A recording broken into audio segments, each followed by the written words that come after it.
friends, welcome to Madras Samayal. இன்னைக்கு நம்ம Madras Samayalல நம்ம எல்லாருக்குமே ரொம்ப விருப்பமான butterscotch cake எப்படி பண்றதுன்னு பார்க்கலாம். இது வந்து ரொம்ப ஈஸியான கேக் தான். ஆனா ஸ்டெப்ஸ் மட்டும் கொஞ்சம் அதிகமா இருக்கும். ஆனா எல்லா ஸ்டெப்ஸுமே ரொம்ப ஈஸியான ஸ்டெப்ஸ் தான். இது பண்றதுக்கு ஃபர்ஸ்ட் வந்து நமக்கு பேசிக் ஸ்பாஞ்ச் கேக் வேணும். நான் இன்னைக்கு வந்து முட்டை இல்லாத ஸ்பாஞ்ச் கேக் பண்ண போறேன். இது வந்து நம்ம ஏற்கனவே பண்ணியிருக்கோம். அதனால நம்ம வந்து ஃபாஸ்டா பண்ணிடலாம். கேக் பண்றதுக்கு ஒரு மிக்சிங் பவுல்ல 1/2 கப் புளிப்பில்லாத தயிர் சேர்த்துக்கோங்க. கூடவே 3/4 கப் பால், இது வந்து காய்ச்சின பாலை ஆற வச்சு எடுத்துர்க்கேன். 1/2 கப் எண்ணெய், நான் வந்து சன்ஃப்ளவர் எண்ணெய் எடுத்துர்க்கேன். 1 கப் சர்க்கரை. கடைசியா 1 டீஸ்பூன் வெனிலா எக்ஸ்ட்ராக்ட், அப்படி இல்லைனா பட்டர்ஸ்காட்ச் ஃப்ளேவர் இருந்துச்சுன்னா நம்ம அதுவும் சேர்த்துக்கலாம், இன்னும் சூப்பராக இருக்கும். இதை வந்து நம்ம நல்லா 1 நிமிஷம் பீட் பண்ணி வைக்கணும். அப்போ தான் வந்து அந்த எண்ணெய் தயிரெல்லாம் சேர்ந்து ஒரே இதாக கலந்து வரும். ஒரு ஜல்லடையில் 2 கப் மைதா மாவு, இது வந்து 250 கிராம். கூடவே 2 teaspoon baking powder, 1/2 teaspoon baking soda, 2 சிட்டிகை உப்பு, அவ்வளோதான். சேர்த்துட்டு நல்லா சலிச்சுட்டு நம்ம வந்து உள்ளே சேர்க்கணும். இப்போ இதை வந்து நம்ம எந்த வித கட்டியும் இல்லாமல் நல்லா கலந்து விட்டுறலாம். நல்லா ஸ்மூத்தாக அழகாக இந்த மாதிரி வந்துடும். இப்போ இதை வந்து நம்ம ஒரு கேக் டின்னில் மாற்றணும். நான் இன்றைக்கி வந்து 7 இன்ச் பேன் எடுத்திருக்கேன்.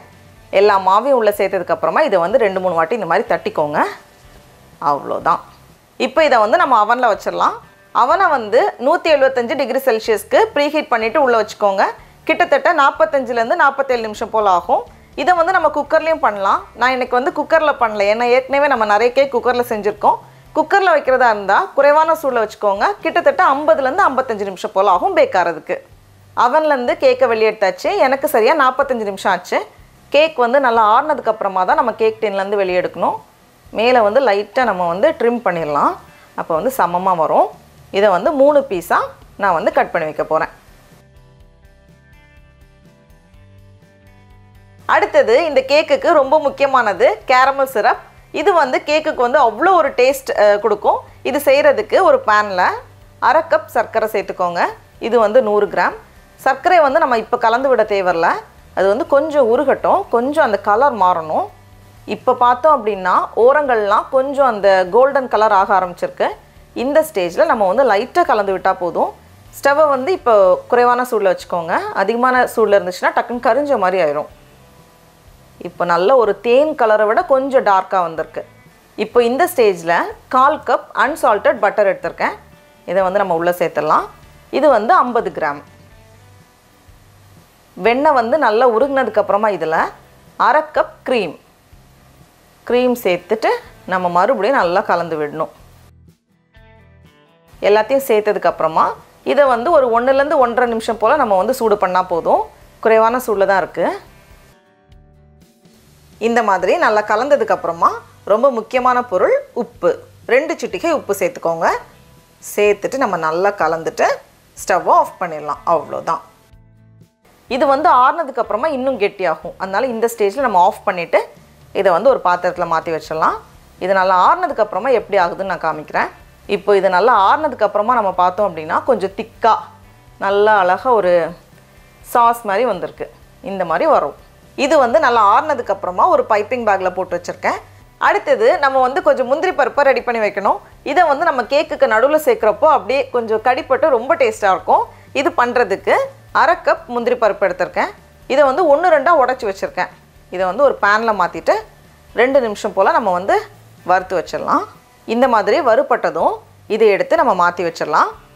இப்போது மறுபடியும் இதே பேனில் 1/4 கப் சர்க்கரை, இது வந்து 50 கிராம். சர்க்கரை கொஞ்சம் நிறம் மாறினதுமே ஸ்டவ்வை வந்து குறைவான சூடில் வச்சுக்கோங்க. கரிஞ்சிடக்கூடாது, கரிஞ்சிடுச்சுன்னா நல்லா இருக்காது. இப்போ இந்த ஸ்டேஜில் 1 டேபிள் ஸ்பூன் வெண்ணெய் சேர்த்துட்டு இதை வந்து நம்ம மறுபடியும் நல்லா கலந்து விடணும்.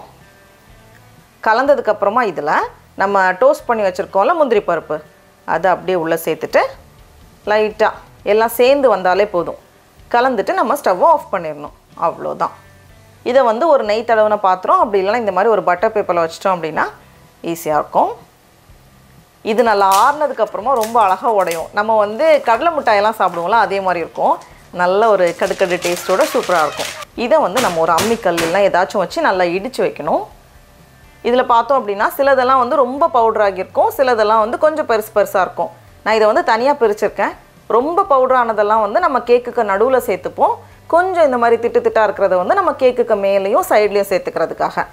அடுத்தது கேக் வந்து நல்ல சாஃப்டாக அந்த ஈரப்பதத்தோடு இருக்கிறதுக்காக ஒரு சின்ன சுகர் சிரப் நம்ம ரெடி பண்ணோம். இது வந்து ரொம்ப ரொம்ப ஈஸி தான். ஒரு பேனில் 3 டேபிள் ஸ்பூன் அளவுக்கு தண்ணி சேர்த்துக்கோங்க. அதே மாதிரி 3 டேபிள் ஸ்பூன் சர்க்கரை சேர்த்துட்டு பதம் எதுவுமே தேவையில்ல, சர்க்கரை கரைஞ்சி ஒரு தடவை கொதிச்சாலே போதும். இந்த மாதிரி லைட்டாக கொதித்ததும் நம்ம ஸ்டவ் ஆஃப் பண்ணிவிட்டு இதை வந்து மாற்றி வச்சிடலாம். இப்போது கடைசி ஸ்டெப், நம்ம வந்து க்ரீம் பண்ண ஆரம்பிக்கணும். எல்லாமே நல்லா ஆறுனதுக்கு அப்புறமா தான் நம்ம வந்து க்ரீம் பண்ணணும். அப்போ தான் வந்து சரியாக இருக்கும். க்ரீம் பண்ண ஆரம்பிக்கிறதுக்கு முன்னாடி ஒரு மிக்ஸி ஜாரில் 1/4 கப் சர்க்கரை சேர்த்து இதை வந்து நல்லா பவுடர் பண்ணி இந்த மாதிரி எடுத்துகிட்டு வந்திருக்கேன். இப்போது ஒரு மிக்சிங் பவுலில் 2 கப் விப்பிங் க்ரீம் சேர்த்துக்கோங்க. நான் வந்து கண்டிப்பாக வீட்டில் எப்படி க்ரீம் பண்ணுங்கிறதோட வீடியோவும் சீக்கிரமாக ஷேர் பண்ணுறேன்.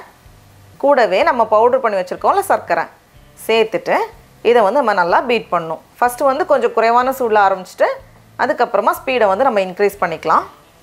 இப்போ பார்க்குறப்போ எல்லாமே ஓரளவுக்கு கொஞ்சம் கெட்டியாக வந்திருக்கு. இந்த ஸ்டேஜில் நம்ம கேரமல் சிரப் தயார் பண்ணி வச்சுருந்தோம்ல, அதுலேருந்து 2 டேபிள் ஸ்பூன் போல் 2லேருந்து 3 டேபிள் ஸ்பூன் போல் சேர்த்துக்கோங்க. ஒரு சின்ன டேஸ்ட்டுக்காகவும் ஃப்ளேவருக்காகவும். அதுக்கப்புறமா நான் வந்து கொஞ்சம் மஞ்சள் நிறம் சேர்க்க போகிறேன். இது வந்து கொஞ்சம் கான்ட்ராஸ்ட் கொடுக்கும். இது வேண்டானா நம்ம கலர் இல்லாமையும் பண்ணலாம். சேர்த்துட்டு இதை வந்து மறுபடியும் ஒரு வாட்டி நம்ம நல்லா பீட் பண்ணாலே போதும். இதை விட அதிகமான டைம் நம்ம பீட் பண்ணோம் அப்படின்னா வெண்ணெய் வந்து பிரிஞ்சிரும். அதனால இந்த ஸ்டேஜில் நம்ம கரெக்டாக ஆஃப் பண்ணிடணும். எல்லாமே ரெடியாக இருக்குது. இப்போ வந்து நம்ம கேக்கை அசம்பிள் பண்ணிட வேண்டியது தான். ஃபஸ்ட்டு இதுலேருந்து ஒரு பீஸ் கேக் எடுத்து வச்சுட்டு மேலே வந்து நம்ம ரெடி பண்ணி வச்சுருந்தோம்ல சர்க்கரை சிரப், அதுலேருந்து லைட்டாக ப்ரஷ் பண்ணிக்கோங்க. இது மேலே வந்து நம்ம க்ரீம் பண்ணி வச்சுருந்தோம்ல அதை வந்து அப்படியே ஸ்ப்ரெட் பண்ணி விட்டுறலாம். இதை வந்து பைப்பிங் பேக்கில் தான் போடணும்னு இல்லை, நம்ம வந்து சும்மாவே ஒரு ஸ்பூன் எடுத்து கூட நம்ம வந்து அப்ளை பண்ணலாம். கொஞ்சம் கூட ஈஸியாக இருக்கிறதுக்காக இது மாதிரி போட்டு வச்சுருக்கேன். இதை வந்து கொஞ்சம் ஸ்மூத் பண்ணதுக்கப்புறமா நம்ம அந்த பட்டர்ஸ்காட்ச் சிரப் பண்ணி வச்சுருந்தோம்ல அது அப்படியே அது மேலே போட்டுட்டோம் அப்படின்னா நம்ம கேக் சாப்பிடும்போது அவ்வளோ டேஸ்ட்டாக இருக்கும். இந்த மாதிரி ஒரு லேயர் மாதிரி வச்சதுக்கப்புறமா நம்ம வந்து முந்திரி பருப்பை சர்க்கரையில் ரோஸ்ட் பண்ணி வச்சுருந்தோம்ல அதுலேருந்து ரொம்ப பவுட்ரு பண்ணியிருந்ததில் அதை வந்து அப்படியே கொஞ்சம் தாராளமாக சேர்த்துக்கோங்க. இதே மாதிரி நம்ம அடுத்தடுத்த லேயர் பண்ணணும். மறுபடியும் ஒரு பீஸ் கேக் வச்சுட்டு மேலே வந்து கொஞ்சம் சுகர் சிரப் கோட் பண்ணிவிட்டு அதுக்கு மேலே மறுபடியும் க்ரீம், கொஞ்சம் அந்த கேரமல் சிரப், கேரமலைஸ் பண்ணி வச்சுருக்க முந்திரி பருப்பு, அப்புறமா கடைசி பீஸ் கேக் வச்சுட்டு இதை வந்து சுற்றி நம்ம வந்து க்ரீம் வச்சு கவர் பண்ணணும். ஃபஸ்ட்டு வந்து மேலேருந்து நம்ம ஆரம்பித்தோம் அப்படின்னா நமக்கு வந்து கொஞ்சம் ஈஸியாக இருக்கும். மேலே வந்து கொஞ்சம் ஸ்மூத் பண்ணிவிட்டு சுற்றியும் கொஞ்சம் க்ரீம் வச்சுட்டு அப்படியே நம்ம வந்து ஒரு இது வச்சு அப்படியே நம்ம வந்து ஸ்மூத் பண்ணிட்டோம் அப்படின்னா நமக்கு வந்து ஈஸியாக இருக்கும். எந்த ஸ்டேஜ்லேயாவது க்ரீம் வந்து கொஞ்சம் உருகிற மாதிரி இருந்துச்சு அப்படின்னா கொஞ்சம் நேரம் கேக்கையும் க்ரீமையும் ஃப்ரிட்ஜில் வச்சுட்டு அதுக்கப்புறமா எடுத்துக்கோங்க. ஒரு 20லேருந்து 25 நிமிஷம் போல் நம்ம ஃப்ரிட்ஜில் வச்சுட்டு எடுத்தோம் அப்படின்னா இன்னும் கொஞ்சம் அது வந்து ஸ்டிஃபாக இருக்கும். இதுக்கு சைடில் வந்து அந்த சிரப் வச்சு அப்படியே சும்மா பார்க்க வந்து இன்னும் கொஞ்சம் அழகாக இருக்கும். அதுக்காக தான் இந்த மாதிரி கொஞ்சம் அப்படி விழுற மாதிரி ட்ரிப்பாக விழுற மாதிரி நம்ம வச்சிடலாம். வச்சதுக்கப்புறமா நடுவுலையும் வந்து அந்த மாதிரி அப்படி ஒரு சர்க்கிளாக போட்டுட்டோம் அப்படின்னா நல்லாயிருக்கும். இந்த ஓரத்தில் வந்து கொஞ்சம் பெருசாக இருந்துச்சுல நட்ஸு அதை சுற்றி கடைசியாக இது வந்து கொஞ்சம் அந்த ஸ்டார் மாதிரி இருக்கும்ல அந்த இதை வச்சு சின்னதாக நம்மளோட விருப்பம் தான். நம்ம வந்து அந்த பைப்பிங் பேக் வச்சு சும்மா டிசைன் கூட பண்ணிக்கலாம். இதை வந்து இந்த மாதிரி சுற்றி வச்சோம் அப்படின்னா பார்க்க வந்து இன்னும் கொஞ்சம் அழகாக இருக்கும். அதுக்காக கடைசியாக வேணும்னா இந்த கீழே இருக்கிற சைட்லேயும் மீதி இருந்துச்சுன்னா கீழே இருக்கிறதையும் சேர்த்துக்கோங்க. அவ்வளோதான், நம்மளோட சூப்பரான கேக் தயாராகிடுச்சு. இதை வந்து நம்ம எப்போ கட் பண்ண போகிறோமோ அப்போ தான் வந்து ஃப்ரிட்ஜ்லேருந்து வெளியே எடுக்கணும். பாருங்கள் எவ்வளோ அழகாக இருக்குன்னு. இப்போ நம்ம கட் பண்ணலாமா? கட் பண்ணுறப்பவே கத்தி வந்து அவ்வளோ ஸ்மூத்தாக இறங்குது. இப்போ நம்ம இதை வெளியே எடுக்கிறப்போ பாருங்கள் அந்த கேக்கில் அந்த லேயர்ஸ்லாம் எவ்வளோ அழகாக இருக்குன்னு. எல்லாமே வந்து அவ்வளோ அழகாக இருக்குது. இதில் வந்து நம்ம பண்ணியிருக்க ஒரு ஸ்டெப்புமே வந்து கேக்குக்கு வந்து அவ்வளோ டேஸ்ட் வந்து கான்ட்ரிபியூட் பண்ணும். அந்த சுகர் சிரப் வந்து கேக்கை வந்து நல்லா மாய்ஸ்டாக வச்சுக்கும். அதுக்கப்புறமா அந்த கேரமலைஸ்ட் நட்ஸு, அந்த பட்டர்ஸ்காட்ச் சிரப் எல்லாமே வந்து கேக்குக்கு வந்து அவ்வளோ டேஸ்ட் கொடுக்கும். டடா, நம்மளோட பட்டர்ஸ்காட்ச் கேக் அவ்வளோ சூப்பராக தயாராகிடுச்சு. பாருங்கள் அந்த லேயராக எவ்வளோ அழகாக இருக்குன்னு. Cake, caramel cream, cake caramel cream. இப்போ நம்ம டேஸ்ட் பண்ணி பார்க்கலாம். அவ்வளோ சாஃப்டாக இருக்குது.